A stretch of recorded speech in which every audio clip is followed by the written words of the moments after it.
राष्ट्रीय स्वयंसेवक संघ के प्रमुख मोहन भागवत की ओर से मुसलमानों पर दिए गए बयानों को लेकर एआईएमआईएम सांसद असदुद्दीन ओवैसी ने नाराजगी जताई है।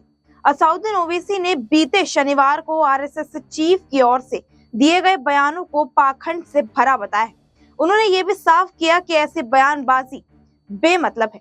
असदुद्दीन ओवैसी ने मीडिया में बातचीत के दौरान कहा कि मुसलमानों के प्रति कभी कभार दिए गए जाने वाले आरएसएस प्रमुख ने शांतिदायक बयानों पर पाखंड पूर्व और निर्देशक होते हुए बीते साल आरएसएस प्रमुख मोहन भागवत ने कहा था कि मंदिर मस्जिद से रोजाना नए विवाद खड़े हो जाते हैं और नेता बयान चाहते हैं और नेता इस पर बयानबाजी करते रहते हैं।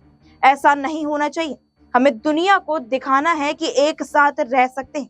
वहीं हैदराबाद से एआईएमआईएम सांसद असदुद्दीन ओवैसी ने बीजेपी पर लगातार चुनावी जीत को विपक्ष की सफलता और हिंदू मतदाताओं से एकजुट होने का परिणाम बताया। उन्होंने ये भी कहा कि उन पर मोदी विरोधी मतदाताओं के बीच सेंध लगाने का आरोप लगाना गलत है। ओवैसी ने शनिवार को दिए एक इंटरव्यू में कहा कि मुझ पर आरोप कैसे लगा सकते हैं, ये बोले कि लगाए जा सकते हैं। उन्होंने कहा कि अगर मैं 2024 के लोकसभा चुनाव में हैदराबाद, औरंगाबाद, किशनगंज और कुछ अन्य सीटों पर चुनाव लड़ता हूं और बीजेपी को 240 सीटें मिलती हैं, तो क्या मैं जिम्मेदार हूं? बीजेपी सत्ता में आ रही है क्योंकि विपक्ष नाकाम है। बीजेपी चुनाव जीत रही है क्योंकि इनसे लगभग 50% हिंदू मतों को अपने पक्ष में ले लिया है। एआईएमआईएम सांसद ने आगे कहा कि उन पर आरोप लगाना और उन्हें बीजेपी की बी टीम कहने का प्रयास विपक्ष की ओर से विपक्ष उनकी पार्टी के प्रति नफरत के अलावा और कुछ नहीं है।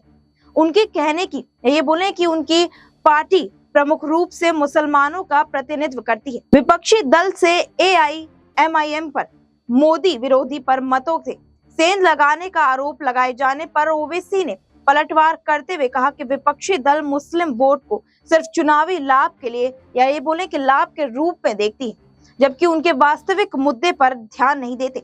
उन्होंने सवाल किया कि जब समाज के हर वर्ग को राजनीतिक नेतृत्व मिल सकता है तो मुसलमानों को क्यों नहीं।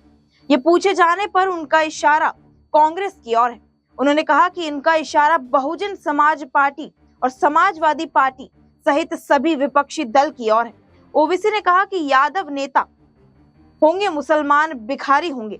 उन्होंने ऊंची जाति के लोगों को नेता और मुसलमान भिखारी होंगे कहा। ये कैसा उचित है, मुझे बताइए।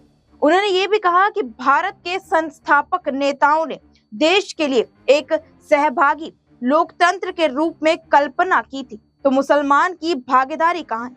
उन्होंने आगे कहा कि भारत इतने बड़े समुदाय को हथियश यही बोले कि हाशिए पर और कमजोर रखकर 247 तक विकसित भारत का लक्ष्य हासिल नहीं कर सकता। वहीं ओवैसी के राजनीतिक दलों को मुसलमानों को वोट बैंक के तौर पर देखना बंद कर देना चाहिए। इसके बजाय उन्हें ऊपर उठाने और शिक्षित करने, उनके साथ उचित व्यवहार करने और उन्हें नौकरी देने पर काम करना चाहिए। इस पूरे मुद्दे को लेकर आपकी क्या राय होगी हमारे साथ कमेंट सेक्शन में जरूर साझा करें और ऐसे ही देश दुनिया की तमाम खबरों से जुड़े रहने के लिए बने रहिए हमारे साथ नेक्स्ट 9 पॉलिटिकल बाइट।